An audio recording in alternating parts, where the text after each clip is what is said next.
So students, now we'll take this concept of Faraday's law of electric field lines. इसको हम लोग देखेंगे. In the last lecture, I have discussed one case of finding electric field, that was E is equal to F by Q, force acting on unit positive charge. Unit coulomb positive charge पे जो force लगेगा उसी का magnitude and direction क्या होता है, field होता है. इसी को फैराडे और द साइंटिस्ट उन्होंने एक और तरीके से ग्राफिकल रिप्रेजेंटेशन के फॉर्म में फील्ड लाइंस की बात कही.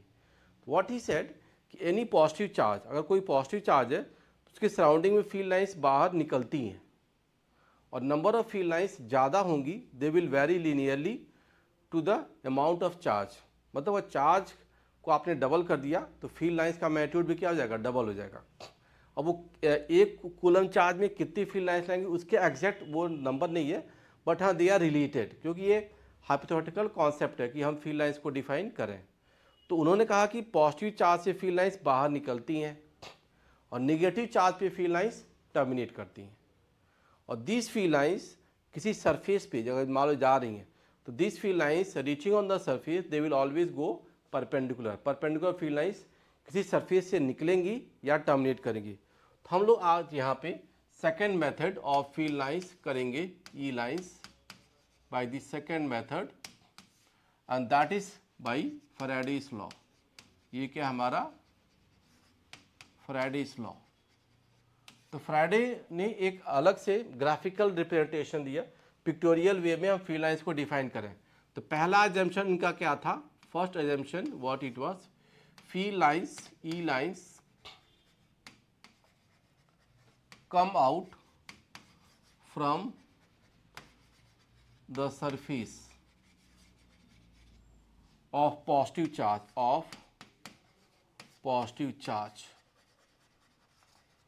तो फील्ड लाइन जो होंगी सरफेस ऑफ पॉजिटिव चार्ज के सरफेस से बाहर निकलती है. तो मान लो मैंने कह दिया मेरा ये कोई पॉजिटिव चार्ज बॉडी है, it is the positive charge body, इससे फील्ड लाइंस बाहर निकलेंगे, field lines will come out, they will come out from this positive charge. जो भी पॉजिटिव चार्ज होगा क्यू, उससे फील्ड लाइंस बाहर निकलेंगी.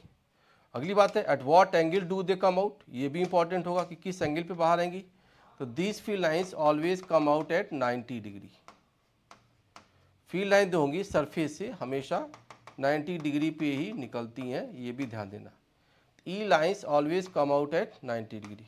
ठीक है, इसका भी एक आइडिया रखिएगा कि फील्ड लाइन जो आएंगी हमेशा ये 90 डिग्री पे ही निकलती हैं, समझ गए ना.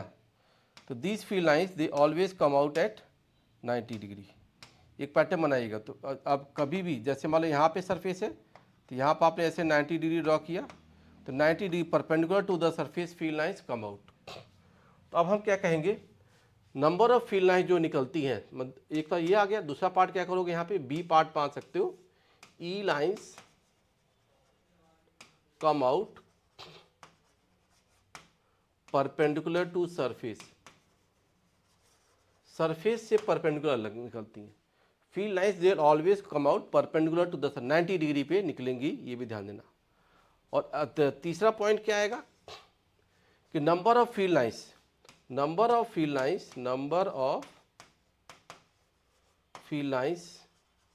जो होता है it is directly proportional to the magnitude of charge. Charge के मैग्नीट्यूड के बराबर होता है. चार्ज डबल हो गया तो फील्ड लाइंस की वैल्यू क्या होगी, डबल हो जाएगी. तो ये ध्यान देना लीनियरली होता है, directly proportional to the that thing. तो ये ध्यान देना फील्ड लाइंस ऐसे चेक किया जाएगा. ठीक है, अब इसमें नेक्स्ट प्रॉपर्टी क्या आएगी, अगला भी हम लोग देख सकते हैं. यहाँ तक आई थिंक इट्स क्लियर कि फैराडे ने ग्राफिकल रिप्रेजेंटेशन से, जस्ट विजुअल इफेक्ट से आप फील्ड लाइंस के बारे में जान सकते हो. Again he said the strength of field के बारे में उन्होंने कहा कि यहाँ पे अगला पॉइंट जो मैं कह सकता हूँ कि स्ट्रेंथ ऑफ ई ना, strength of E is directly proportional to number of field lines per unit area. Field lines per unit area में कितनी है उससे हम स्ट्रेंथ ऑफ फील्ड को कह पाते हैं. मीनिंग दैट मान लो कहीं पे this are the field lines, ये फील्ड आपकी E1 है, कहीं पे जो फील्ड लाइंस है ऐसी है, से इट इज E2. तो अगर आप देखोगे in the same area if you see तो यहाँ पे जो फील्ड लाइंस जो है पास पास है और यहाँ पे फील्ड लाइंस क्या है, दूर दूर है। तो you will say that E1 is greater than E2, E1 is greater than E2 ना, ये भी आप कह सकते हो, करेक्ट। अगर मान लो कहीं पे ऐसा आ गया कि ये दो ही फील्ड लाइंस थी ऐसे और यहाँ दो फील्ड लाइंस ऐसी थी, यहाँ भी दो है यहाँ भी दो है देखो, लेकिन यहाँ पे क्या है, फार्दर है, ये क्लोजर फील्ड लाइंस है। तो मैं यहाँ पे क्या कह पाऊंगा, देखो this is E2, it is E3।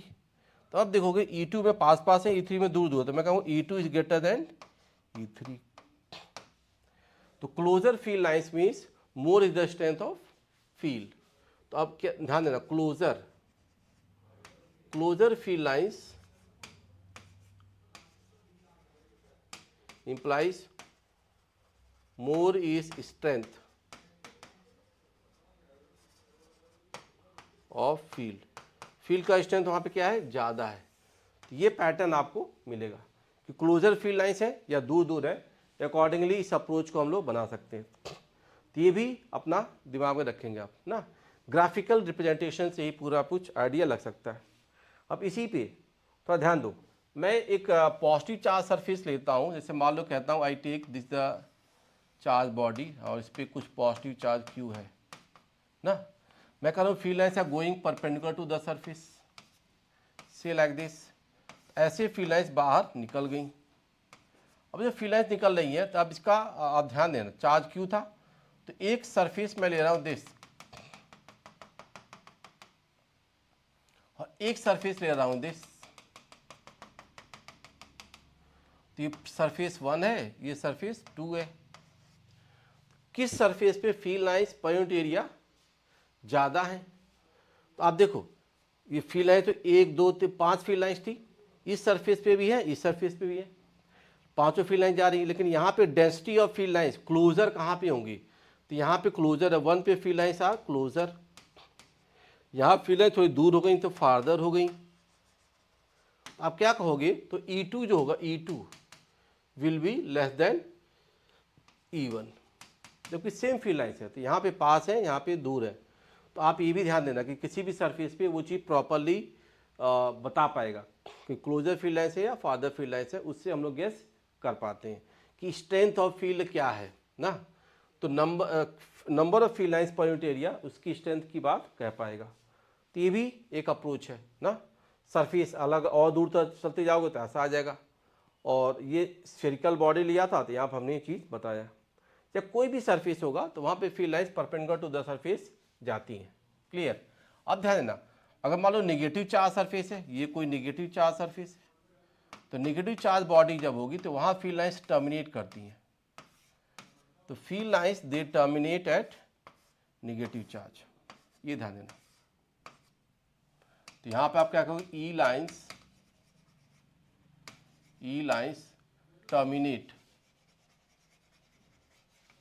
Terminate at negative charged surface. Negative charge surface पे फील्ड लाइंस टर्मिनेट करती और पॉजिटिव चार्ज से बाहर निकलती। अब यहाँ भी फिर से इसका सरफेस से जो एंगल देखोगे, this angle will be 90 degree. Actual में क्या होता है, इलेक्ट्रिक पोटेंशियल जिसको हम लोग आगे पढ़ेंगे, इलेक्ट्रिक पोटेंशियल इज सेम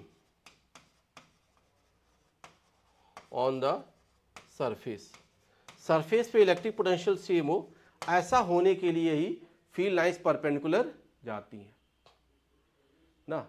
तो मतलब यहां से एक और बड़ा अच्छा स्टेटमेंट क्या आएगा कि E lines, I will see E lines always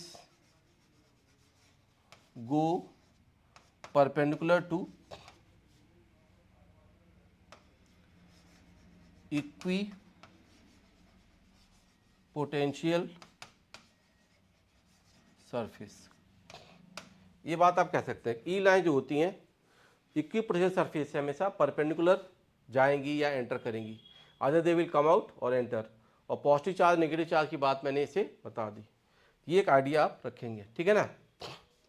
अगली बात, जो फील्ड लाइंस होती हैं, E lines do not exist inside the metal body. Metal body के अंदर फील्ड लाइंस एग्जिस्ट नहीं करती हैं, ये इंपॉर्टेंट होता है। Field lines they do not exist inside the metal body, किसी मेटल बॉडी के अंदर फील्ड लाइंस एग्जिस्ट नहीं करती हैं। E is zero inside metal body, किसी मेटल बॉडी के अंदर फील्ड क्या होता है, जीरो होता है। ये आप हमेशा ध्यान देना, चाहे उसके सराउंडिंग में चार्ज हो या न हो, दोनों बात होती है। चाहे उसकी सराउंडिंग में कोई चार्ज बॉडी रखी गई नहीं रखी गई, हमेशा ये रिजल्ट होगा, करेक्ट।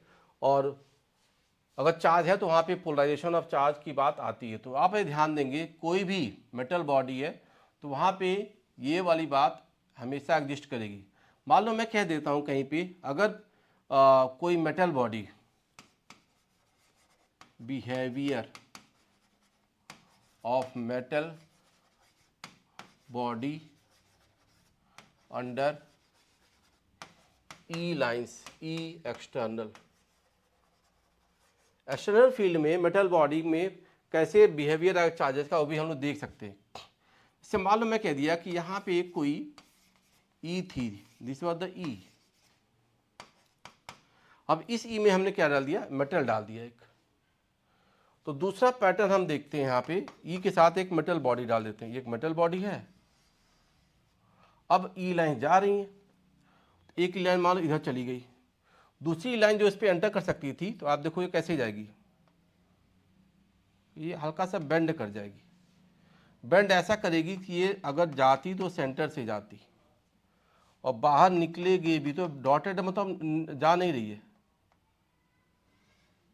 ऐसी। तो थोड़ा सा आप देखो बेंडिंग हो गया, मतलब ये field line they tend to enter perpendicular and go outside like this. अगली जो फील्ड लाइन्स ये होगी, दूसरी भी ऐसे अरेंज कर जाएगी, ये फील्ड लाइन्स ऐसे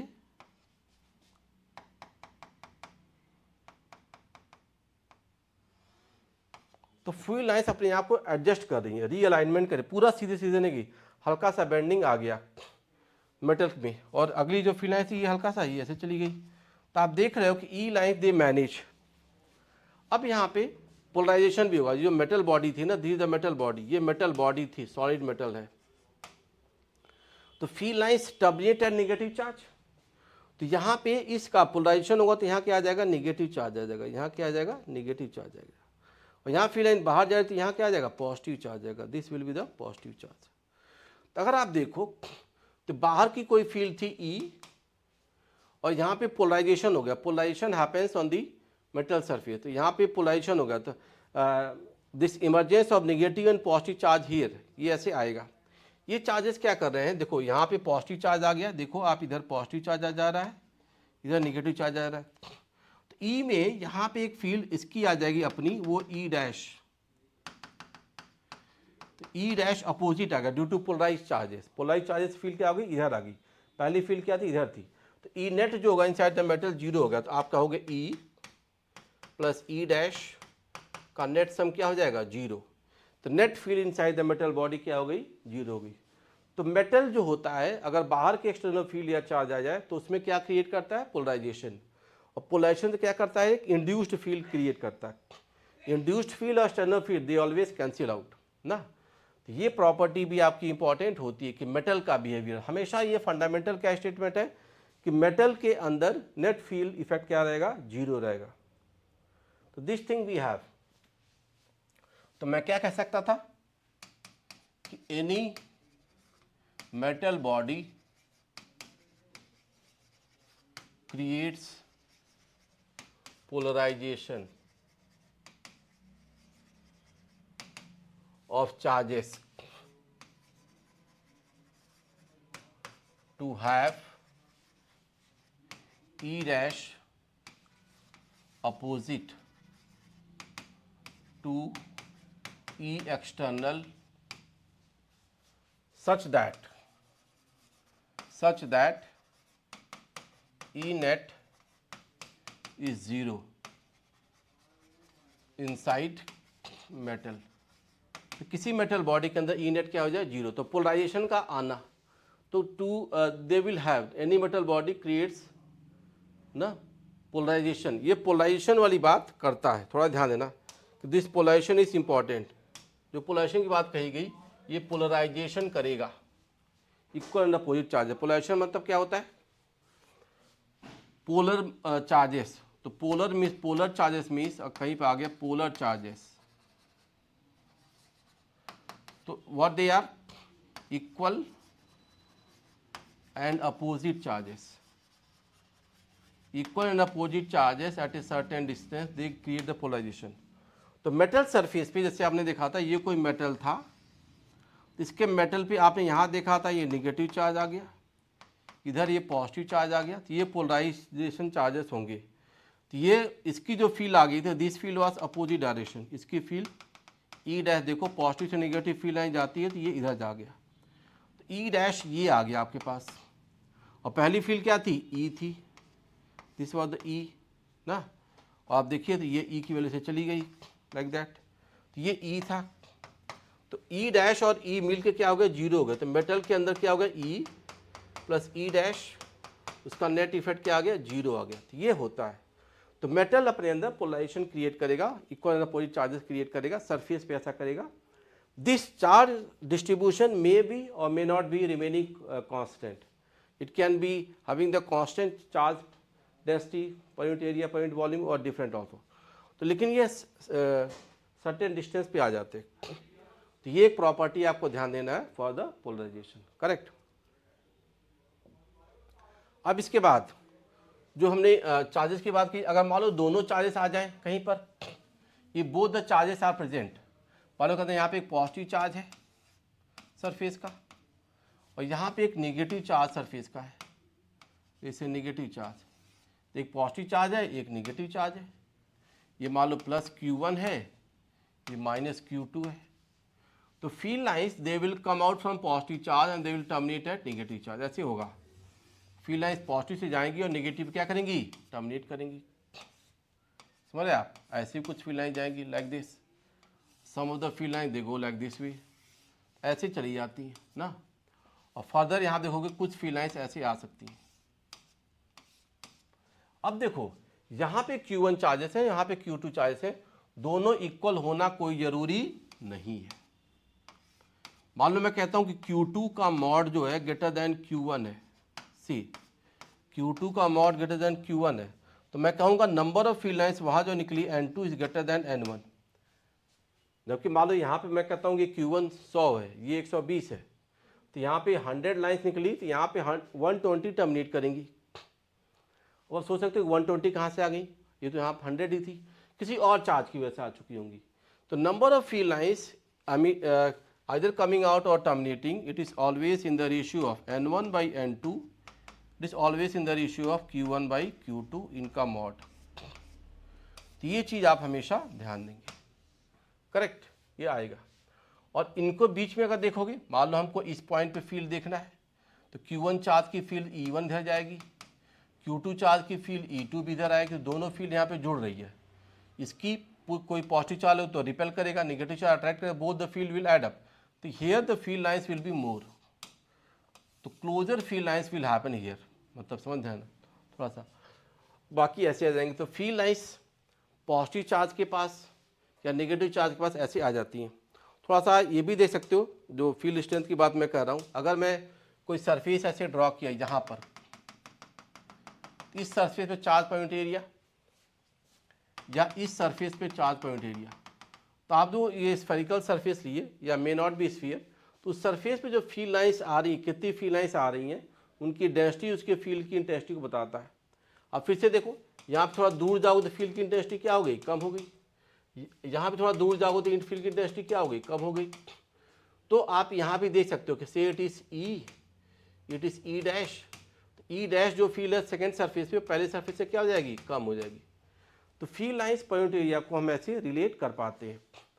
ऑल द फील्ड लाइंस एक सरफेस से निकल के सब उस पर जाए कोई जरूरी नहीं है।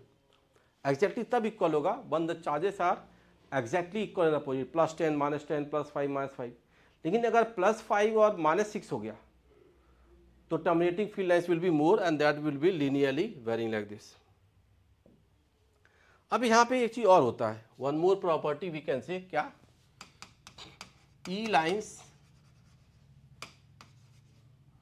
move in space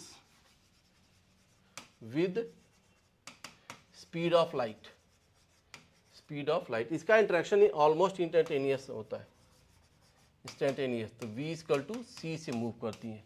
इसकी वैल्यू क्या होती है 3 × 10⁸ मीटर पर सेकेंड से इतने सेकेंड से फील्ड लाइन्स जाती हैं, ध्यान देना।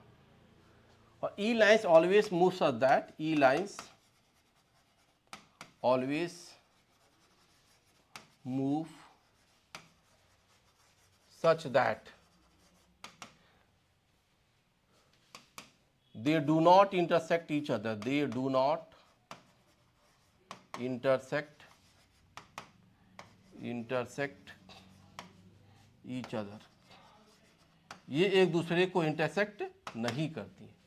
ई लाइन्स ऐसे मूव करती हैं कि they do not intersect each other, क्योंकि इंटरसेक्ट अगर कर गई एक ही पॉइंट पे दो डायरेक्शन आ जाएगा। और दिस कन्फर्म्स, दिस प्रूफ्स, ये आइडिया स्टेटमेंट जो है कन्फर्म करता है, confirms vector property of E। Field के वेक्टर प्रॉपर्टी की बात करता है ये फील्ड लाइन्स। अगर इंटरसेक्ट करती है तो एक ही जगह पे दो डायरेक्शन आ जाती है, दैट इज नॉट पॉसिबल। तो ये भी एक प्रॉपर्टी होती है फील्ड लाइन्स का ना। तो थोड़ा ध्यान देंगे कैसे इसका रिजल्ट आ गया ना, अप्रोच कैसे आ रहा है, all this things we have. अब ये ध्यान देना, और अगर डाइलेक्ट्रिक मटेरियल आ गया, in the presence of dielectric material ना, in presence of dielectric material induced field lines happen by polarized charges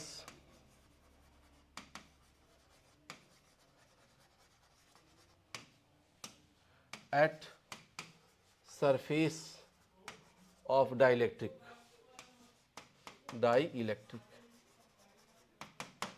ना। तो इंड्यूस्ड फील्ड लाइन्स होती हैं। तो जो इंड्यूस्ड फील्ड लाइन्स आ गई, induced field lines, induced field line जो होती है ई डैश अपोजिट होती है। मान लो मैंने कह दिया कि कहीं पे कोई चार्ज था, तो मान लो ये फील्ड लाइन्स ऐसे आ रही थी कोई भी, थोड़ा डाइलेक्ट्रिक मटेरियल की बात समझो, और यहाँ मैंने एक डाइलेक्ट्रिक मटेरियल डाल दिया, ये डाइलेक्ट्रिक मटेरियल था, यहाँ फील्ड लाइन्स फिर से निकल गई। ध्यान दीजिएगा, ये डाइलेक्ट्रिक मटेरियल था, this is E, this is E. लेकिन अब देखो यहाँ पे टर्मिनेट करें तो ये dielectric material, this is dielectric material, dielectric material. तो डाइलेक्ट्रिक मटेरियल में ध्यान दोगे यहाँ पे एक चार्ज आ जाएगा induce, that is negative charge. तो यहाँ पे ये नेगेटिव चार्ज ऐसे आ जाएगा, यहाँ से निकल रहा तो ये क्या आ जाएगा, पॉजिटिव चार्ज आ जाएगा। तो यहाँ पे एक अपोजिट फील्ड लाइन्स क्रिएट हो जाती हैं, this are the opposite field lines, E dash. E dash net E को क्या कर देता है, कम कर देता है। तो इंड्यूस्ड फील्ड लाइन्स यहाँ पे ये आ जाती ई डैश, और ई डैश की जो वैल्यू होती है वो इस वाले चार्ज से जो होता है उसके अपोजिट बिहेवियर देगा इंड्यूस्ड फील्ड लाइन्स का, सच दैट। अब मान लो इसका डाइलेक्ट्रिक कांस्टेंट जो है कुछ के डैश है, के डैश आ जाएगा, तो अब ई नेट हम ये कह सकते हैं ई माइनस ई डैश की वैल्यू ई नेट जो हो जाएगा वो क्या हो जाता है, ई बाई के डैश, ये आता है ई बाई के डैश। ऐसा नेट फील्ड ई बाई के डैश, नेट फील्ड घट जाती है जितना उसका डाइलेक्ट्रिक कांस्टेंट होता है। तो डाइलेक्ट्रिक कांस्टेंट तो आप जानते हो हर एक मटेरियल डाइलेक्ट्रिक मीडियम का देगा। ई डैश की वैल्यू जो ई नेट आ गया आपके पास, वो वैल्यू ई बाई के डैश आ जाता है, दिस इज ई नेट ना। तो अब आप यहाँ पे ई डैश की वैल्यू देख सकते हो। तो अब आप क्या कर सकते हो यहाँ पे, इफ़ यू सी हियर तो I will say the E dash आ गया, ई डैश देखो आप, ई डैश की वैल्यू क्या होगी, ई टाइम्स 1 माइनस 1 अपॉन के डैश। ये पैटर्न आपको मिल जाएगा। तो फील्ड लाइंस की वैल्यू ऐसी आ जाती है, ई डैश जो आ गया, और डाइलेक्ट्रिक कांस्टेंट ऑफ मेड कितने फैक्टर से वो घट जा रहा है, ये रिजल्ट हम लोग दे सकते हैं। तो this thing always happen, induce charges यहाँ पे आ गए, तो पोलराइजेशन में इंड्यूस चार्जेस डाइलेक्ट्रिक मीडियम में से दे पाता है, अपोजिट फील्ड लाइन्स आ जाती है। और के डैश क्या है, डाइलेक्ट्रिक कांस्टेंट ऑफ मीडियम, ठीक है। अब आप देखो ये के डैश मैंने कहा था, दिस के डैश इस अप्रॉक्सिमेटली 80 होता है for water, dielectric medium for water approximately 1 water के लिए 80 है, थोड़ा ध्यान देना, ये जो वैल्यू होगी इन्फिनिटी नहीं, इसको मैं क्या लिखूंगा 80, it is 80, it is 1 for air और वैक्यूम, इसकी वैल्यू इन्फिनिटी होती है फॉर मेटल्स, मेटल्स में इसकी वैल्यू क्या जाती है, इन्फिनिटी आती है, लेकिन हर जगह पे के डैश ही आता है, तो के डैश इज इन्फाइनाइट। तो मतलब इन मेटल में फील्ड लाइन जो हो गया वो देखो, फॉर मेटल्स को अगर देखोगे तो ई की वैल्यू क्या होगी, 0 हो गया, ई नेट, ये क्या हो गया ई अपॉन के डैश ना, तो के डैश की वैल्यू क्या होनी चाहिए, इन्फिनिटी, तो इन्फिनिटी उसका आ जाता है, समझ गए। तो फील्ड लाइन्स फॉर मेटल ये वाला पैटर्न आपको फॉलो होगा, और किसी मटेरियल मीडियम में ये हो जाता है। तो नेट फील्ड लाइन्स जो कमज़ोर हो जाती हैं इन the presence of dielectric medium, तो फील्ड लाइन्स जब कमज़ोर हो गई तो आपको जो फोर्स था, अब आप देखो फोर्स की बात जो लिखते हैं F equal to q into E, तो अगर आपका यहाँ पे ई डिक्रीज कर गया तो फोर्स भी क्या कर जाता है, घट जाता है। तो डाइलेक्ट्रिक मीडियम में, इन डाइलेक्ट्रिक मीडियम, इन डाई इलेक्ट्रिक मीडियम हम लोग क्या देखेंगे, व्हाट वी सी हियर, ई घट गया, नेट ई नेट घट जाता है तो हमारा फोर्स भी क्या जाता है, घट जाता है। तो दिस प्रॉपर्टी हैपेंस।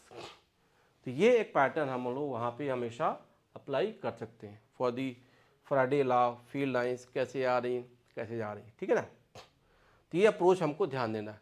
तो graphical representation of field lines यहाँ से मिलता है, और कोई भी सरफेस होगा तो फील्ड लाइंस परपेंडिकुलर या तो एंटर करेगी या परपेंडिकुलर बाहर जाएगी, समझ गए।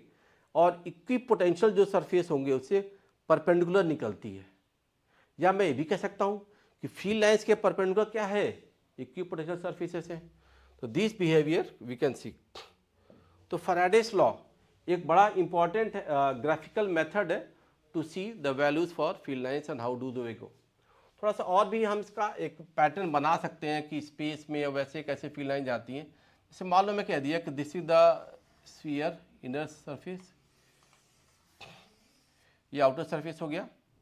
अब मान लो यहाँ पे मैंने एक छोटा चार्ज रख दिया Q, और ये आपका एयर है, ये आपका मेटल है, बाहर भी क्या है, एयर है। तो this metal sphere is having some cavity, अंदर कैविटी है, ये एयर है, मेटल है, दिस है, और अंदर बस चार्ज रखा गया और कहीं कोई चार्ज नहीं है। How do the field lines go.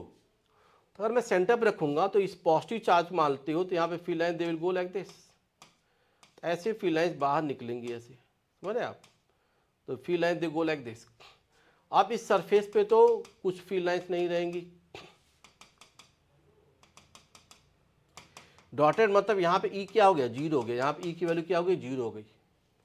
But in continuity बाहर फिर से फील्ड लाइंस आएंगे, तो ये फील्ड लाइंस बाहर चली गई, ध्यान देना। आप देखो मैंने कैसे फील्ड लाइंस को ड्रॉ कर दिया हियर, हाउ डू दे गो, ऐसे चली गई। अब मेटल्स में कुछ इंड्यूस चार्जेस आएंगे, इंड्यूस चार्जेस का पैटर्न भी हम लोग देख सकते हैं। मतलब ध्यान दो, यहाँ से फील्ड लाइंस बाहर जा रही थी और यहाँ पे फर्दर बाहर जा रही थी, यहाँ पे तो ई 0 है, ई 0 मतलब इस फील्ड लाइंस को कोई कैंसिल कर रहा है। तो आप ध्यान देना सरफेस पे क्या आ जाएगा, यहाँ पे कुछ पॉजिटिव चार्ज ऐसे क्रिएट हो जाएगा, कुछ पॉजिटिव चार्ज ऐसे क्रिएट हो जाएगा, समझ गए।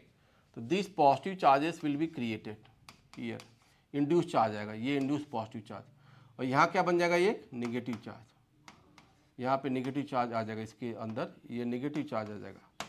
तो ये अपोजिट फील्ड लाइंस क्रिएट करती है। तो ई और ई डैश जो अपोजिट फील्ड लाइंस इधर जो आती हैं दे कैंसिल आउट, ये फील्ड लाइंस और ये फील्ड लाइंस दोनों आपस में क्या करती हैं, कैंसिल। तो अंदर इसलिए यहाँ पे ई नेट क्या जाता है, 0। तो induce charges they will happen. तो मेटल के अंदर वाले सरफेस पे नेगेटिव और बाहर सरफेस पे पॉजिटिव आ गया। अगर अंदर मेरे चार्ज क्या था, पॉजिटिव था, तो इसका अपोजिट बिहेवियर आ जाएगा। मान लो यहाँ पे नेगेटिव रख दिया मैंने, मैं देखो फील्ड लाइंस तो टर्मिनेट है नेगेटिव चार्ज ना, तो यहाँ पे इंड्यूस चार्ज नेगेटिव आ जाएगा। तो मैं क्या कह रहा हूँ, ये दोनों चार्जेस ऐसे और ये दोनों चार्जेस क्या है, they are induce charges. Induce charges how do they happen, ये चीज़ आप ध्यान देना। और इसको मैंने स्फेरिकल सरफेस लिया तो पैटर्न ऐसा कुछ बनेगा, करेक्ट।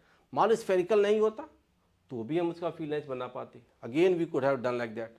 तो वो पैटर्न भी बन सकता है कि मान लो हम कहते हैं कहीं पे आपके पास ऐसा कोई रेक्टेंगुलर क्यूबॉइड अरेंजमेंट है, उसके अंदर ये ऐसा कैविटी है, इसके अंदर मैंने चार्ज को बहुत सिमेट्री पे क्यों नहीं रखा। Again I am saying it is air, ये मेटल और बाहर फिर से एयर, ये क्यूबॉइड जैसा शेप। तो फिर से देखो field line they will go and terminate here, यहाँ टर्मिनेट करेंगी ना, तो यहाँ तो ई है, मेटल में जीरो हो गया। तो अब आप क्या पाओगे यहाँ पे, if you go for the field lines तो व्हाट यू विल सी, यहाँ पे आपको नेगेटिव चार्ज इस पे मिलेगा और इसके सरफेस से ऊपर क्या मिल जाएगा, यहाँ पे पॉजिटिव चार्ज मिल जाएगा। तो ये इंड्यूस चार्जेस आएंगे और ये डेंसिटी इसकी कांस्टेंट नहीं होगी यहाँ पे, because curvature is not constant. But इसका मान लो हम 1 मानते हैं, इसको 2 मानते हैं, तो 1 वाले सरफेस पे V1 हर जगह कांस्टेंट रहेगा और 2 वाले सरफेस पे V2 भी हर जगह क्या रहेगा, कांस्टेंट रहेगा।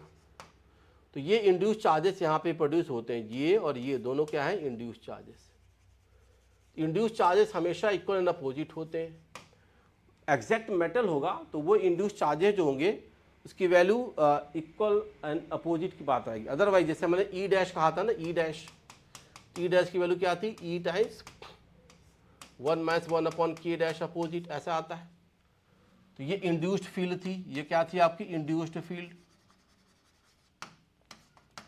ऐसे ही इंड्यूस्ड चार्ज अगर मुझे कहीं पे देखना होगा पॉइंट चार्ज है क्यू डैश, तो भी क्या आता है, क्यू टाइम्स 1 - 1 अपॉन के डैश। तो ये इंड्यूस्ड चार्ज ऐसे कुछ मिलेगा, this is the induced charge. तो आप याद रखेंगे इंड्यूस्ड चार्ज को हम लोग कैसे निकाल पा रहे हैं। इंड्यूस्ड चार्ज इज दिस, और ये अपोजिट होता है तो यहाँ पे माइनस साइन लगा देना आप, अपोजिट नेचर का चार्ज ही आएगा। Induced charge is always negative. तो इंडक्शन में जो चार्जेस आते हैं वो यही वाली बात कह पाते हैं, इंड्यूस्ड चार्जेस फील्ड लाइन्स की आती हैं। और ये डाइलेक्ट्रिक मीडियम जो होता है नेट फील्ड को घटा देता है और वहीं से मैग्नीट्यूड ऑफ चार्ज आप जान सकते हो। तो कोई भी पैटर्न, कोई बिहेवियर आए तो ये वाला केस आप आसानी से देख सकते हैं, ठीक है। तो ये एक अप्रोच था, Faraday law of field lines, graphical representation. उसको कभी भी अप्लाई करोगे anywhere you will get it correct. तो ये एक चीज़, एक तरीका था। अब इसमें एक और चीज़, हमने लास्ट क्लास में एक क्वेश्चन लिया था तो उसको मैं डिस्कस कर देता हूँ with the field lines and force all. तो लास्ट क्लास का क्वेश्चन मैं यहाँ पे डिस्कस करता हूँ, देखिएगा। व्हाट द क्वेश्चन वाज कि मेरे पास एक रिंग है, रिंग पे charge Q was distributed on the surface, charge Q was distributed on the surface, ये चार्ज Q है, इसका रेडियस R है और सेंटर पे मैंने चार्ज स्मॉल q रख दिया था। मैंने कहा था what is the tension developed in the wire of the ring. तो tension developed in the wire of the ring ये हमको जानना था। ये आपका वायर ऑफ द रिंग है,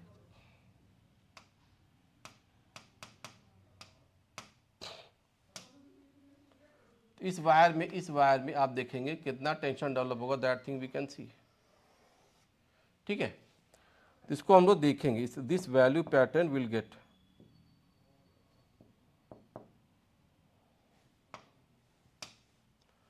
तो इस पे कितना टेंशन, इस वायर में कितना टेंशन जनरेट होगा, that thing we can see.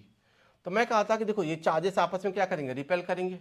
तो this ring will have tendency to expand, थोड़ा एक्सपेंड करने की कोशिश करेगा तो तनाव आएगा। तो यहाँ पे टेंशन आप यहाँ पे देख सकते हो ऐसे, और इसको मैं देखूँ तो आप देख सकते हो कि टेंशन इफेक्ट जो आएगा ऐसे वायर में, यहाँ पे इसमें कुछ टेंशन ऐसे मिल सकता है, ऐसे एक्सपेंशन की टेंडेंसी होगी इसकी, तो टेंशन ऐसा कुछ आ सकता है। तो अगर मैं इसका प्रॉपर एक 3D व्यू यहाँ पे लूँ, मतलब कि थोड़ा सा अलग से इसका एलिमेंटल डायग्राम लेके just see how does it go. तो उसका एलिमेंट मैं ऐसे ले रहा हूँ, देखिएगा ये टेंशन ऐसे आ गया, और इसको मैं अगर टेंशन का कंपोनेंट देखूँ तो ये आप देखो इस पर DQ चार्ज, इस एलिमेंट पे चार्ज क्या ले लो, DQ चार्ज, और यहाँ पे सेंटर पे क्या था, मेरे पास चार्ज Q, तो Q DQ से यहाँ पे रिंग पे जो फोर्स जाएगा ऊपर जाएगा DF फोर्स, कूलम्बियन फोर्स DF आगे चला गया, यहाँ पर आ गया टेंशन। अब आप देखिए ये एंगल क्या बनेगा, यहाँ पे थीटा, तो ये 90 डिग्री, तो 90 - थीटा, तो एंगल क्या आ गया, थीटा, ये भी एंगल आ गया थीटा। तो दिस हमने common sum length of this arc को यहाँ पे एज्यूम कर लिया, इट इज दिस। तो टेंशन इसमें टी आ गया। तो आप देखो टेंशन टी जो आ रहा है उसका one component here is T cos theta, it is T, और this component here is T sine theta. तो टी साइन थीटा एलिमेंट जो है आप दोनों साइड से देखो, टू टी साइन थीटा नीचे जा रहा है, तो टू टी साइन थीटा का फोर्स जो आएगा, this two T sine theta force downward, that will balance the D F Coulombian force acting बाहर की तरफ, दोनों क्या कर देगा, बैलेंस कर देगा। इसी को हम कोरिलेट कर लेना है। For small angle theta, for theta tending to 0 degree, small angle पे हम क्या करेंगे, two T into theta, sine theta को थीटा डालो, तो डी एफ क्या होगा, के छोटा Q into D Q by R square, ऐसा हम लोग रख सकते हैं। अब डी क्यू चार्ज क्या होगा, डी क्यू चार्ज आप डाल सकते हो क्या, क्यू, टोटल रिंग पे 2 पाई चार्ज था, और ये जो छोटा एंगल था वो थीटा थीटा 2 थीटा, क्योंकि देखो ये टोटल एंगल तो यहाँ पे 2 थीटा है ना ये, तो उस लेंथ को हम क्या डालेंगे यहाँ पे 2 थीटा डाल देंगे। तो D Q is Q by 2 pi into theta, तो डी क्यू की वैल्यू क्या आ गई, D Q is Q by pi into D theta, ऐसा हम लोग डाल सकते हैं। अब आप देखो क्या करूँगा मैं, 2t into theta is equal to, देखिएगा K Q capital Q by pi into r square into theta. This value I have put. Now what you will see, theta theta got cancelled ना, 2q q by pi into theta, ये 2 theta है, याद है ना 2 theta, ये value 2 theta है। अब देखो 2 theta, this term got cancelled, समझ गए ना आप, ये चीज़ आ गया आपके पास। तो फर्दर आपको टेंशन वैल्यू यहाँ पे मिल जाएगी। टेंशन वैल्यू क्या आ गई, के Q capital Q by pi are square. तो tension developed in the ring, ये आ गया आपके पास। ये रिजल्ट हम लोग कर सकते हैं कि tension developed in the elemental wire, ये वैल्यू आ गई के क्यू छोटा Q by pi are square, ये टेंशन आ जाएगा। तो एक approach tension in the wire कैसे आया उसको मैंने यहाँ पे डिराइव कर दिया, समझ रहे आप। अब जब टेंशन आ गया तो मैंने कहा था कि इस वायर की may be some elasticity is given, Young's modulus y is given, तो this wire will have the tendency to expand, कुछ एक्सपेंड जरूर करेगा ये वायर थोड़ा एक्सपेंड करेगा, इसकी टेनेसिटी तो है due to but repulsive force it will try to expand. तो इसका fractional change in radius of wire भी हम लोग देख सकते थे, क्या कि ये हमारा रिंग है ऑफ रेडियस आर का, हमने टेंशन ओवर दिया तो ये कूलम्बियन फोर्स में थोड़ा एक्सपेंड कर गया, तो इसका नया रेडियस आर डैश आ गया, तो चेंज इन रेडियस जो आ गया वो D R, delta R D R, या छोटा चेंज इन रेडियस हम निकाल सकते हैं।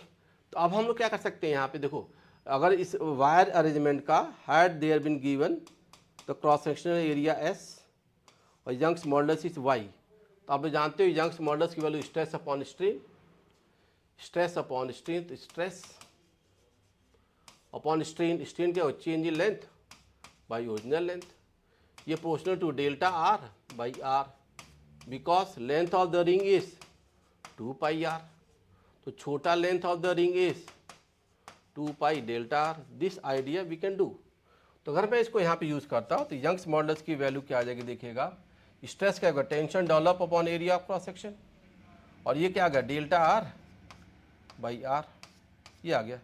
तो फ्रैक्शनल चेंज इन रेडियस आप निकाल सकते हो, तो फ्रैक्शनल चेंज इन रेडियस अगर देखते हो D R by R, delta are by R, इसको आप डी आर बाई आर भी लिख सकते हो, तो this value will be how much, that will be Y, sorry ये जो टर्म आएगा आपका यहाँ पे जैसे डेल्टा आर बाई आर की वैल्यू क्या आएगा, T upon S into Y, ये आ गया। तो फ्रैक्शनल चेंज इन रेडियस को हम लोग यहाँ पे ऐसे देख सकते थे, tension developed, area of cross section and Young's modulus. So this idea we could have done. S is the area of cross section. S यहाँ आप देखो क्या है, S is area of cross section of the wire. तो ये आप ध्यान देंगे, इसका क्रॉस सेक्शनल एरिया है, और Y क्या आपका यंग्स मॉडुलस, मैंने बताया था ये Y जो है आपका Young's modulus of the wire, elasticity में पढ़े थे यंग्स मॉडुलस, ये चीज़ हम लोग यहाँ पर देख सकते हैं कि वायर में टेंशन कितना आ गया या उससे इफेक्टिव रेडियस क्या चेंज होगा, ऑल दिस वी हैव। तो till now I have discuss the cases कि आपकी इलेक्ट्रिक फील्ड क्या है, फोर्स क्या है, और different conditions that I have discuss ना, तो उससे हम लोग उसका एक पैटर्न बना सकते हैं, ठीक। अब इसके बाद हमारे अगले जो केसेस आएंगे, Faraday law of field lines भी हमने ग्राफिकल रिप्रेजेंटेशन की बात कर दी, उस पर आप क्वेश्चन कर सकते हो, मिनिमम 20 क्वेश्चन कर लो तो आइडिया मिल जाएगा। इसके बाद हम लोग जाएंगे क्या, Gauss theorem. Gauss theorem of field lines भी एक और तरीका है फील्ड लाइंस को डिफाइन करने का, that will do in the next class. तो यहाँ तक आप कर सकते हैं। Thank you.